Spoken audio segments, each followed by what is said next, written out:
welcome to this panel, everybody. I'm Austin Parker. I'm a principal developer advocate at Lightstep, and I've also been involved in both leading and participating in remote teams for about the past 5 years now. Remote or distributed teams, I should say, sorry. So I'm really excited, though, to be here and be hosting these fine people you see to your right or left, depending on however Zoom is scrolling for you. So first, I think it'd be great to just go around the room and get to know everyone a little bit. So let's start with Shilpi, I guess. You want to talk about your background and introduce yourself? Yeah, sure. Hi everyone. Happy Wednesday. I'm Shilpi. I'm a senior engineering manager at Slack on the platform admin and scale team. Our team focuses on managing and figuring out how do you work with apps and integrations mainly for like enterprise customers, so thinking more about scale. I've been at Slack for over 3.5 years, and at Plato for over a year and a half, I think. I've managed a lot of distributed teams almost entirety of my career. At one point, I was managing 4 time zones at the same time: California, East Coast, China, and India. So I think that was the toughest one. But at Slack, I'm managing only one, SF and Pune. Pretty manageable. Yeah. Cool. Abhishek? Hi everyone, I'm Abhishek. I'm a Plato advisor for 1 year now. Overall, I'm managing distributed teams for past 9 years. First one which I managed is in Bangalore, India in 2011. At Twilio right now, I manage teams in San Francisco, Denver, and I'm hiring or trying to hire very hard teams in Madrid, Spain, and Bangalore, India again. Fun fact about me, back in 2006, I developed a game through which students in US can learn the foreign languages like virtual Italian experience or French. Now I think how important that game is in these times when people can't travel. So very excited to be here. Oh, excuse me. Radha. Hey everyone, I'm Radha. I've been at GitHub now for 2.5 years. Being a Plato mentor, I think for more than 2.5 years. I started before I joined GitHub, so being with Plato for quite a while as a mentor, and started off as a mentee as well. And been managing remote teams now for my entire career at GitHub, which is 2.5 years. But prior to that, when I was at Zenio, managed teams in Ukraine and Spain. So pretty well versed with managing remote teams that are located in an office as well as people working from their homes. So currently managing folks in London, in Vancouver, the East Coast, USA, a short while back even in Australia. So very time zones, been very interesting. So looking forward to the webinar.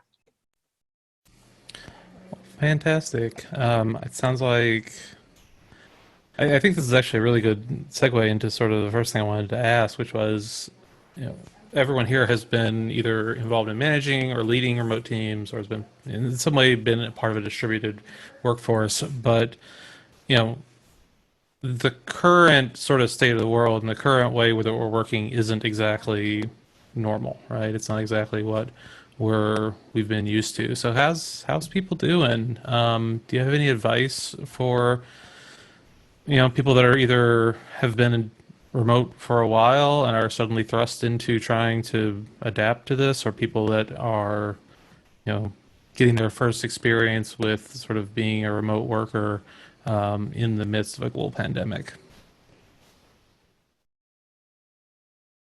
Shilpi.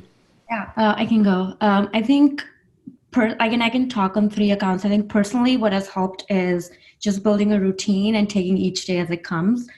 Sort of like add predictability in these uncertain times, both for myself and my team. For example, like staying active is a very big part of my life. So like making sure I'm starting my day like that, visible on my calendar, also allows my team to have that time for themselves as well, and like figure out how they can also take time out for themselves, either it's taking a walk, taking care of their loved one, whatever it is. And similarly, like priorities wise, it's like reiterating priorities, becoming more clear and focused on what we should work for and what's the most impactful thing we should be doing. I think that's been helpful in terms of like, setting more normalcy in these uncertain times. Yeah, I just want to add on, Shilpi. I think the COVID situation for me as a leader is making me realize how important life is realize how as a leaders we need to be more humble, is realize what is more important to us for everyone, And I really hope to all the managers who are out there listening to me right now, it make you realize that right now is most important to create personal connection with the people, give them the space. I'm looking at some of the questions like if people are working different working style, how you acknowledge that. And believe me, give them the space because the world is upside down for pretty much everyone. And I'm pretty sure we'll get back. We have been through pandemics before. This one is bad. We'll get back. But what is more important is to be employee focused than customer focused. Stay with your teams, listen to them, trust them, give them the flexibility. That is very important right now. I'll add a quick note. I think what I'm struggling with, and I've been remote since I joined GitHub. I work from home daily.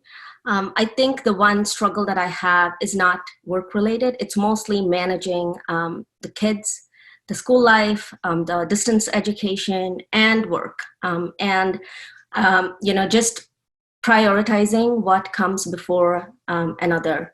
And I think that is what has been a struggle for the past 2 weeks. And I've realized that I'm not alone in this. What I've seen is my colleagues are going through a similar situation. And so it's good to talk about it during meetings, just to ease the situation a little bit and to let them know as a manager that you're exactly the same. You're going through the same situation, and that, they are and can and should prioritize that along with their work. And that work should not be the number one in these situations. And I think that has helped me and my teams get a lot closer in terms of how we function. So on that note, actually, I'd like to answer one of the questions from the chat. Anonymous asks, how do you account for the fact that members of your team have different styles and approaches to working from home? So I want to extend this a little bit. There's a lot of people, like myself included, I tend to process stress in my personal life, and I think I'm not alone in this, by redoubling what I'm doing to work, right, to distract myself. But I also don't feel like that's your productivity isn't great. You're working to take your mind off of things. So kind of a two-part, like how do you account for people are going to be working differently at home, and also how do you kind of let people know that it's okay to work less or to help them channel sort of nervous energy like that? Radha or anyone else that wants to jump in? Sure. I think one of the ways, like Abhishek said, this is not a normal situation. And this is also a situation that that the entire world is going through. So I think the key here is to not just work on everything and anything that comes your way. I think the key here is to ruthlessly prioritize. What is most important for the company? If you're following the OKR path, then what can your team do to make sure that those OKRs are achieved? Prioritize, and then prioritize a little bit more. If you have questions, talk openly about it. I think what has worked for GitHub during this pandemic is to understand that everything is not important. There are things that are very important for the company to move forward. And as a service, GitHub as a service for engineering itself, I think we've realized that we need to stay up and about for other companies to function, because that is our product. And so what can we do to make sure that that is not affected? So in turn, we don't affect the breakdown of other companies. We don't cause outages. and then in turn have other companies not be able to perform their work. And so working towards that, I think, is what has helped us. And also, making sure to use Slack, for example, to send out messages about what your capacity is. I've seen people on my team, leaders included, the leadership team included, talking about how they're functioning at reduced capacity, or using your calendar to say, hey, this is my time when I'm helping my kids with homeschooling. Or taking that Friday off where you don't schedule any meetings on a Friday, things like that. I think those are small little things in which you as a manager can lead and help your teams do the same, as opposed to expecting your teams to do it, but you work 24/7. I think that sends out, in many ways, the wrong message to your team and to the company. I don't know if Shilpi or Abhishek want to add anything to it. Yeah, I think you nailed it in terms of like all the things we could be doing. I will double down on the ruthless prioritization. Like we've had conversation with all managers on at Slack that what do we think as the capacity for our team? For example, a lot of my folks on my team have kids, or even regardless, even if they don't, I've just assumed 50% capacity and have that conversation with my team and sort of stack rank projects, everything else under that is best effort, or we don't get to it, we don't get to it. And that's very much also reflective of entirety of Slack and how we are operating. In a way, it actually tells us what is really important and how we should be operating in general, or are we doing too much outside of this pandemic. So yeah, I think that's the only thing I had to add. Plus one on no meetings on Friday. We just enforced that in Twilio, and it's very important. The reason is this, as Radha and Shilpi are saying, the signal what you send to the people. One way we are telling them, take care of your family, be safe. And on the other way, we are not doing any change whatsoever. All the meetings are still there. So as a leadership, we want to send this meeting, which is no meeting Friday. And yeah, all the things, which is, prioritization, what is most important right now. Now, as a leader, you want to work, you have a capacity to work, feel free to do that, but make sure you give the space to your team. They need space right now. And if they're able to work on Friday, it's a no meeting Friday, they can work too. That's fine, but give them the space. Fantastic. It's a lot of really great insights there, I think. I especially like the no meeting Friday. But I mean, we all have too many meetings, right? So let's take another one from the chat here. Matt Middlesworth asked, what ways do you celebrate little and big wins while leading a remote team? Shilpi, you want to start? Sure. I think this is very close to my heart because I really think about this a lot. So we tried to do a lot of similar things we used to do before. So we used to have happy hours on Thursday and lunches on Monday. So we tried to create that same routine within our team and even extend it to our pillar and stuff. I saw Plato also started this, but a few months ago, I started management circles as pandemic turned on, because I felt like we managers were often the ones who were most isolated and lonely and didn't have anybody to talk to or figure out, how we can help each other. So that's been super helpful. And from there, I got a lot of different ideas. I do these things where I got photos from different parts of the organization, their houses, and you just put it in the channel and people have to guess whose house it is, and people can participate, and it opens up conversation. That's a Thursday routine thing, and people just have fun about it. Some folks in my team have been taking time to do something for all the kids, and so they'll do story time, they'll do origami, they'll do sing a song or etc. for 30 minutes every 2 weeks or so. Those are some of the things we've been doing in terms of not only celebrating wins, but just creating more of a social just life outside of just a normal work stuff. So that's been really important, besides celebrating releases, celebrating smaller launches, etc. Yeah, just highlighting more and more in public forums, in Slack, etc. Yeah. I'll add a little bit to that. I think for the little wins, something that has really I've seen an increase at our company is we have, I don't know how many are aware, but we have this thing called Hubot, and we do sparkle parties. So for little wins in teams, we do dot sparkle, and you get points. Whoever you're sparkling gets points. And initially when I joined GitHub, I thought that was, in my head, I was thinking that was somewhat childish. But as time, as you grow as an employee at a company, you realize how important these small little things are. As for the big wins, what I've seen work, and more so even now with the pandemic, is just team posts celebrating things that we would normally just do during a team company get together or things like that, and all hands, where you take the last few minutes and talk about these big wins that you had done a team post about. More importantly, if you can have a senior member of the leadership team talk about it, I think that in many ways boosts morale. You realize that your work is being celebrated, and it's not just, I think, coming from my background, which is more infrastructure and platform, and is not very feature focused for users to see. I think I've seen that as a +1 from everybody on my team, where their work is talked about in public and celebrated. So I just wanted to add those 2 points along with Shilpi's. Fantastic, thank you. Another chat question here from Marion, I believe. How do you create trust and get to know teammates that you've never met? Abhishek, you want to lead off? Yeah, this is a hard one.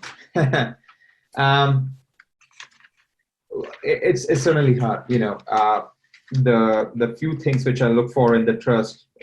For example, let's say that if I'm in the office, let's imagine a scenario. If I'm going to the office, I'm a manager who wants to gain the trust of the team, or I'm a new hire and I want to gain the trust of the whole team.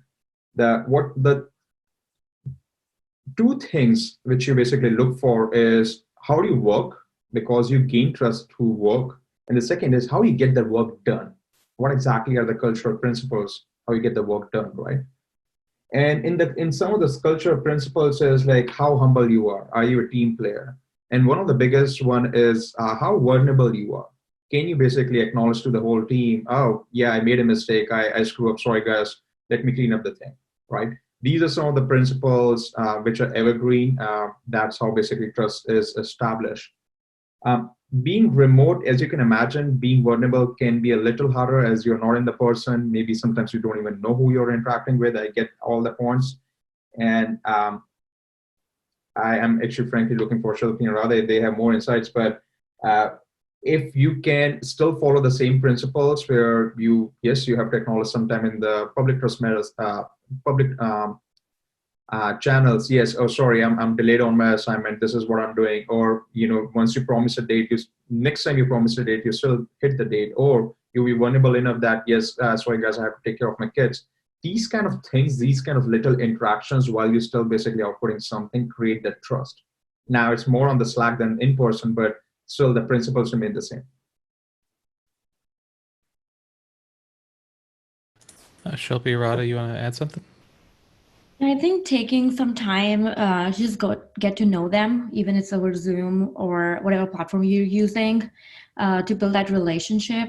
Something that I do at the start of every one-on-one that I have is like sort of sharing your win of the week. It's personal or professional. And I think that sort of, aligns, like we both share it. And so we both get to know something about each other, something that excites us, something that we look forward to, something who we are as a person.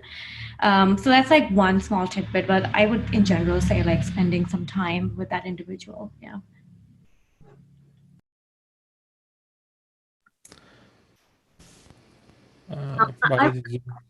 I would just add that, assume best intentions, especially when you're remote, because it's very easy to assume that the other person is slacking or messaging and the intent is not what you want it to be. For example, if you go to a co-located office space and you're in during a coffee break, you're talking to someone, you can actually see that person's expression and the words don't matter that much. But when you're remote and you Slack, or your mode of communication is through issues or pull requests or messaging, you're not very sure what that person means. And a lot of this is also dependent on the culture that you're raised in. I think many people think in their native tongue, and then when they verbatim translate it to English, it comes out very differently than, say, when you're an English speaker. And so just keeping that at the back of your head and realizing that that person is not, the intention there is not to be, rude, or that it is a genuine request. Just having that at the back of your head, I think, helps you as a person reading that message to understand that, you are here as a professional team and there's no bad intent either way. Great answer. That's something that I certainly have had to develop over time. I think it's also generationally, it's also interesting. Certainly people that are a little younger than some of us that have been raised in a more digital world, that are more fluent in communicating through, messaging and over video calls and things like that. The way they interpret things is different. The way they sort of build trust through digital mediums is different. So that's something else I think is important to keep in mind. I absolutely agree with what you say. It's certainly different. Yeah. Different good, different bad, right? Yeah, it's different. Let's see. We have so many questions. Oh my gosh, you all are just thirsty for knowledge today. Here's one from JP in the chat. What prioritization criteria are you using to answer what matters right now? Are you trading longer-term goals or innovation for short-term stability or revenue? What is resonating with your teams? Radha? I think for a company like mine, I think it's very clear. The biggest assets for GitHub is one, the version control system. The second one is issues. The third one is pull requests. And I think and then our enterprise customers too. They're very important. And I think for us, everything revolves around that right now, because I think as a company, if we don't put out new features, I think other companies are going to be okay with it, because this is not the time to blow your trumpet and say, oh, look, I have this cool feature, which nobody may be interested in at this point. But if I don't have a system that works, when emotions are high, when stress is high, if my issue page is going to take, say, 10 seconds to load, that's a fail right there, no matter what feature I may have. And so just prioritizing based on what your model is, what your business model is, what your product is, I think will give you an idea of how you should prioritize. For us personally, it is going back and looking at the tech stack, looking at what tech debt we've accumulated over a period of 12 years, and how can we prioritize that to make sure that the issue page, the version control, the pull request page, and the enterprise solutions are working to the best of what our customers require from us. And that's what we are using as a company to prioritize our goals. Great.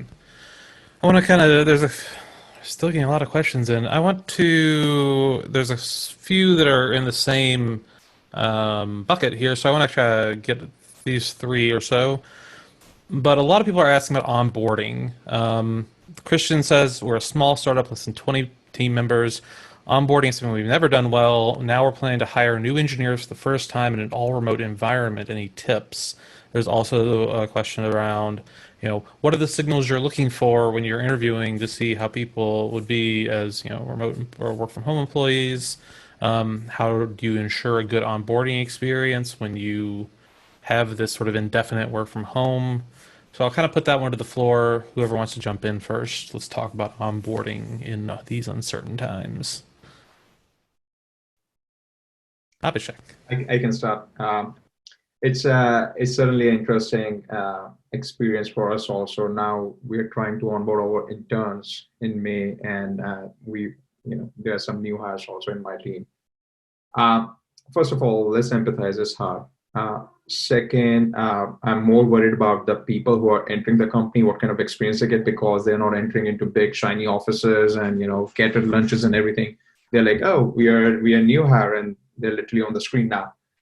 From the technical onboarding standpoint, if I would say this is a good time where you pay, it's like a tech debt, what kind of onboarding experience you have, how much the documentation you have around the systems, how much the tooling you have, how much the processes you have, because most of the teams always assume, oh, we're going to work together. And if one API is not working, let me look on the right and basically ask the person how to set up on the laptop. And I consider that as a tech debt.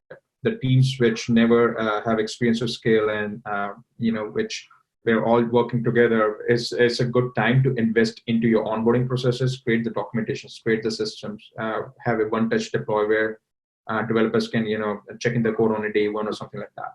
So that's something being employee-focused companies should invest into right now. Number one. And number two, again, empathize with the people who are onboarding. Set up what we did is we set up a coffee time to get to know each other. The manager has to take extra effort and make sure it's not just regular weekly one-on-one. The managers are doing like pretty much 2 or 3 times a week, meeting with them, talking to them about family, about all the circumstances, getting to know them better. So yeah, multiple dimensions. Employee experience as well as what kind of documentation and systems which you need to build technically to onboard someone. Or did either of you have anyone else have like a really strong answer on the onboarding thing? Otherwise, we have some other questions I'd like to get to. Shilpi? I think we've also been figuring out new ways on how do we get by this. I don't have a perfect answer, but it's been really challenging, especially like when we're trying to onboard folks across the world and getting them the office equipment and making sure that they have all the things they need, like even the laptops and stuff like that. So there's definitely like things that we're doing, virtual desktops, so like coming up with more different ideas, and it's evolving and improving each time. Like first we couldn't do teams onboarding for size like even 10 people. Now we're up to 50. So like it's increasing and we're getting better and better, but I closely resonate with everything Abhishek said. It's like more as they onboard, figure out, actually double down more on documentation, double down on communication, have a mentoring, have a buddy. Like you would always have one, but like additionally add maybe 1 or 2 folks who they can go to within the team, outside the team. Yeah. Especially for interns. Yeah. Yeah, and there was a couple. I think there was some intern questions that we'll get to later. Wanted to sort of on the same thing. And yes, hello chat. I see that you all wanted me to. We really wanted to get to this one. I've been trying to give it a narrative here. It's tough. Hosting is tough. In a distributed world, this is an anonymous question, but in a distributed world, how do you feel about location-based salaries versus same pay for same work? Is it fair to adjust salaries down for distributed workers, or is it just a result of supply and demand? I want to say my piece since I'm asking the questions. I personally am a big fan of same pay for same work and open published pay scales around an entire organization. Now, that is something that is extremely rare in tech, especially at FAANGs, large-scale companies, and there's a variety of reasons for that that you probably didn't come here to hear me expound on. That said, I also, there are cost of living differences in places. So, and I think for the most part, large tech companies have used location-based salary adjustments to pay a lot for people in the Bay Area while having people in non-US, non-America parts of the world get paid significantly less for what might be more work or a work that's perceived as of a different quality, right? That's my high horse about this. I think tech pay is ridiculous, even as a tech worker. And I think we are seeing kind of a lot of things right now. There was Lyft announced, 17% layoffs today. I think everyone's kind of feeling the pinch right now. And hopefully as we go forward, understanding why compensation is the way it is can be a part of, whatever the new normal is. And that said, getting off my soapbox, anyone else want to chat about comp? Radha. I think it's a very it's very difficult to go one way or the other, especially given that the workforce is is located around the world. And I think a lot of companies, like you said, do the tier structure or the location-based salaries. I'm not, there's a personal side to how I think it should be done, and there is a side of what works for the business. And I think a middle ground of what works for the business is what we're seeing right now. I don't have this is the way forward. This is how we should do it, because we never know what the pros and cons are of that, of saying everyone should get the same pay. You don't know, but I know that there are a few companies who have done that, where everyone gets a San Francisco or a Bay Area salary. So it's not as though nobody has done it before. It's something that has been done by a couple smaller companies. But like I said, I think a middle ground of taking good parts of this and good parts of that and combining it might be the way forward. Again, not 100% sure of how this should or how this will evolve post the pandemic. So it'll be interesting to see, like you said.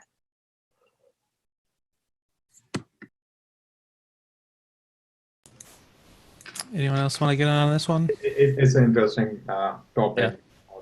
Yeah.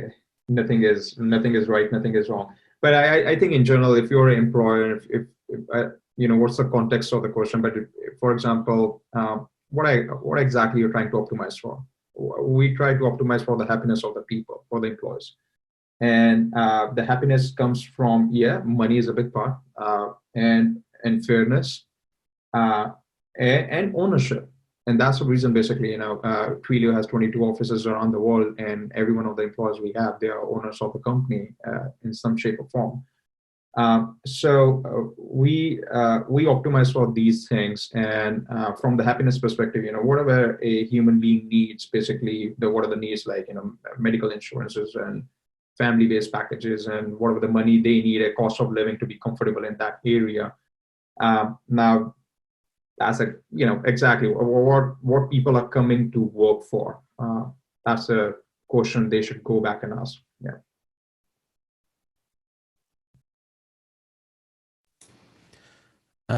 Well, both great responses. I think this is one of those things that we will probably not solve on this panel. But I mean, I can say, as a person that is not a manager right now, you should think about stuff like this, and you should talk about it with your coworkers.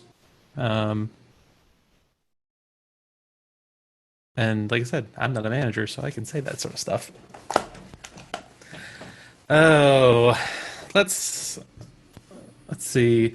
We're getting kind of close on time here. I want to get one more good panel discussion, and then we'll kind of go into the lightning round. So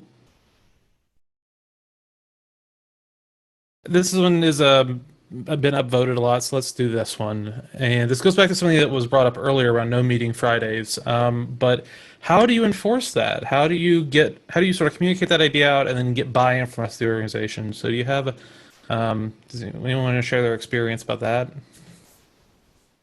Radha? Yeah. So this was done from top. For us, we had our CEO and his leadership team send out a team post to all the employees saying, we are doing it. We are moving our meetings. For us, it's not Fridays, it's another day.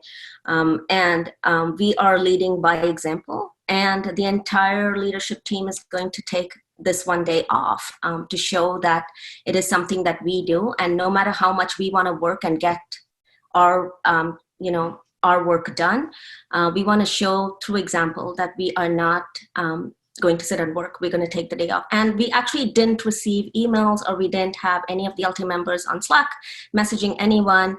And we've been asked in the team post to move all our meetings, whether those are one-on-ones, team stand-ups, anything like that, any meeting. And so that one day is free for everybody. So I think leading, where I'm getting to with this, is leading by example. Like I said, you cannot just say it. I think actions speak louder than words. You have to show it through actions and kind of demonstrate that what you say is what you're going to follow, or what you preach is what you're going to practice. And once you do that, I think you will have engineers who have more confidence in their managers, in their leadership team, and they will follow suit. If you just, say it for the sake of saying it and then do otherwise, it's very clear. This is especially for a remote company like GitHub, where everything is done remote. It's very visible if you don't follow what you're saying you're going to be doing. And so I think that's the way to go. You have to enforce it from the top. Of course, there's going to be a time if there is an incident, for example, on that particular day, you are going to have some kind of a meeting depending on, the incident or whatever the problem may be. And that's okay, because those are exceptions. Those are not rules. And so, but when you have a rule, you follow them. And I think that is what has worked for us. Yeah, similar to what Radha said, since I joined Slack, we had this no meeting Thursday. We stopped practicing it like a year ago or something like that, because managers especially fall into the trap of scheduling meetings or like having recruiting and stuff like that during those days. But during this pandemic time, at least for my team and my pillar, we've sort of like come to an agreement, and it's sort of like blocking your calendar and saying that this is like your focus time or like a no meeting time. And people are mindful about that, but it does come from like making it consistent across the organization or across a pillar or like people you most interact with, because otherwise it's hard to follow that practice if it's not like commonly believed. Yeah, at Twilio, I think I'm proud of the leadership. What they have done is, again, coming from the top, but they literally HR publish a multi-page document on not just No Meeting Friday, but a alternate work schedule specific to the COVID-19, where if we have parents or if we have someone who you're taking care of, the elderly or your parents, right? How can you basically work in the morning, take the day off in the evening, or you want to work 4 hours every day and then you work or extend your work over the weekend? What we are optimizing for employees right now, this is literally quote unquote part of our BPM, become as a stronger company, right? And that was in the beginning of my call. So no meetings Friday. We are not to the extent what Radha mentioned in the GitLab. I mean, we are on the Slack. We do receive the meetings. We do receive the emails, but no meetings. And sometimes you have to be flexible. I, for example, have interviews scheduled for Friday where I have to get about the external candidates. Second, if somebody is asking this question, what you can do is, first of all, go and talk to your leadership and give them the examples of all the places. I think I'm hearing the similar comments. GitHub, Slack, Twilio, we all follow the similar culture. Or you can also put something on your team. We all are the owners of the team. So before even we have COVID, the part of my team, what my team did is block 4 hours every day, which is called deep thinking time. Now that is not for the managers, because managers literally, quote unquote, their job is to coordinate and meet with other groups and leaders. But for individual ICs, it is a very important time, guys. No meeting. And it's a deep thinking times. Try to reduce the Slack also at that time so that we can have some work done. And that was part of my team, basically. It was not Twilio-wide policy. They literally blocked the calendars with where that's called team agreement. And that played really well too. So some things which you can control as part of your team. For other things, which is no meeting Friday, sell it to your leadership and give them the examples of all the companies we are hearing right now. Those are all fantastic answers. There's been a couple questions around culture and things like this, and so I'm going to kind of ask a slightly different one, but I think that summarizes all that. I personally have noticed inside Lightstep, and I feel like this is somewhat universal from talking to colleagues and friends at other companies. During the first few weeks of this, there was a lot of, I don't want to say not excitement. There was certainly a lot of, like, oh, we're going to have like a Zoom happy hour. We're going to have show us a cute child or cook something, right? A lot of social interactions trying to kind of map the existing office culture into this a new form. Have you all seen, one, efforts like that in your organization, and two, have you sort of seen it fall off now that as this has gone on? Because I have. Yeah, I can talk about it. This is definitely there's a fall off, and I think that's expected. Like a lot of people have other things to take care of, their family, just the housework, just like downtime, right? Like I personally sometimes am like, I need downtime. So we're definitely seeing that. And from the beginning, that's why I kept all of these events optional because making them mandatory, there's a thing around like going a lot around like Zoom fatigue, having your video on all the time, having to put a smile. Like these are all hard things. Like you can't just do that as a manager. You have to really do that. And I can imagine for others as well. It's just like really hard. So we will see this, and I think maybe spacing out those and whoever can attend, join, and yeah, like being flexible, not being hard on yourself as a manager as well, if this does happen to you.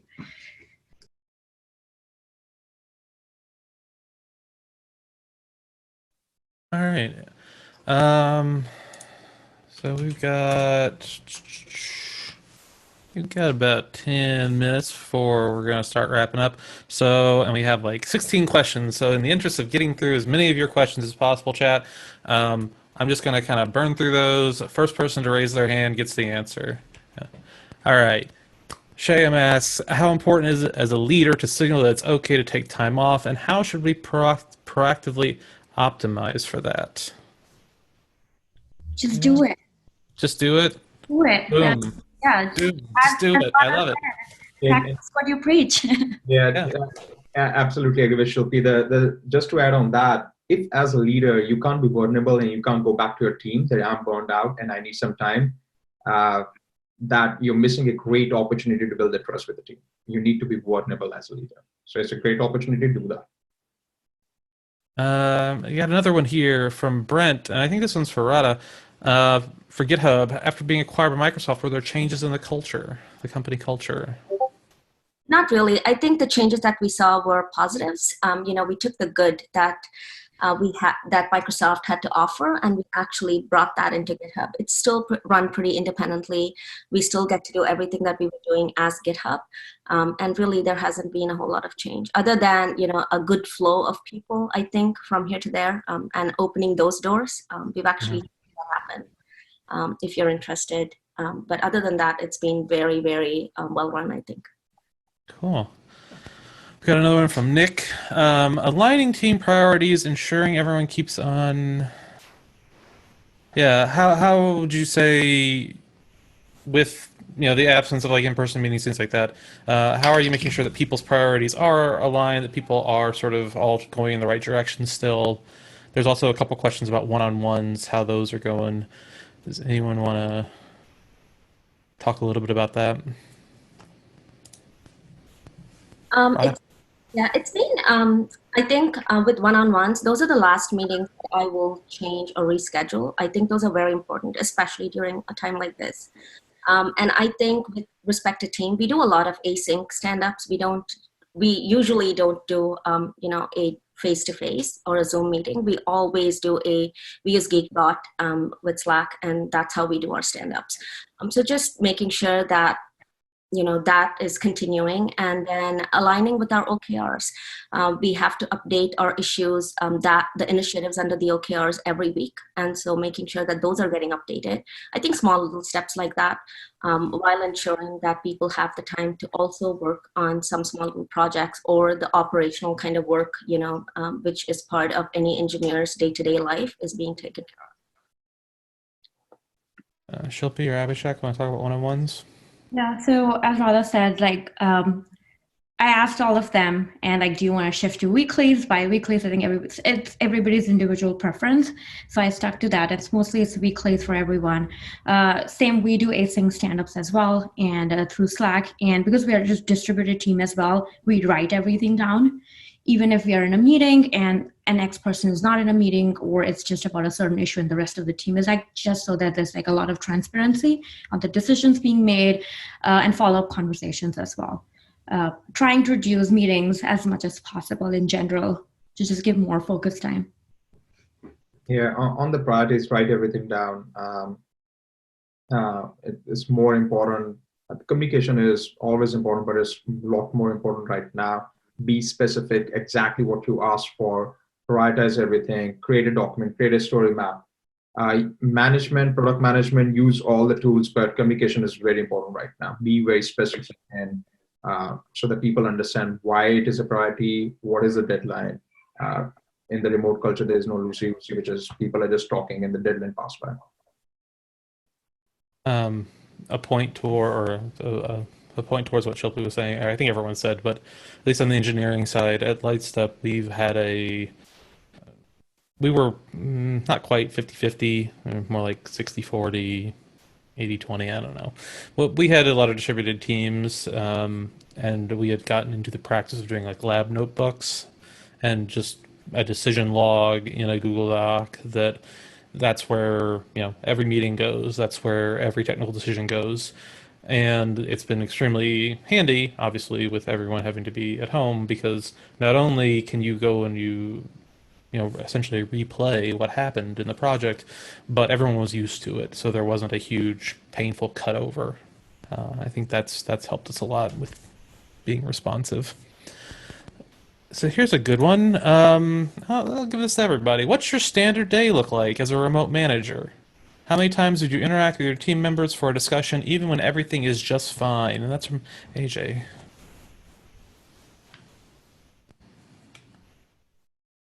Abhishek, we'll call on you first. I'll be honest. I'm not a direct line manager. I have managers, but my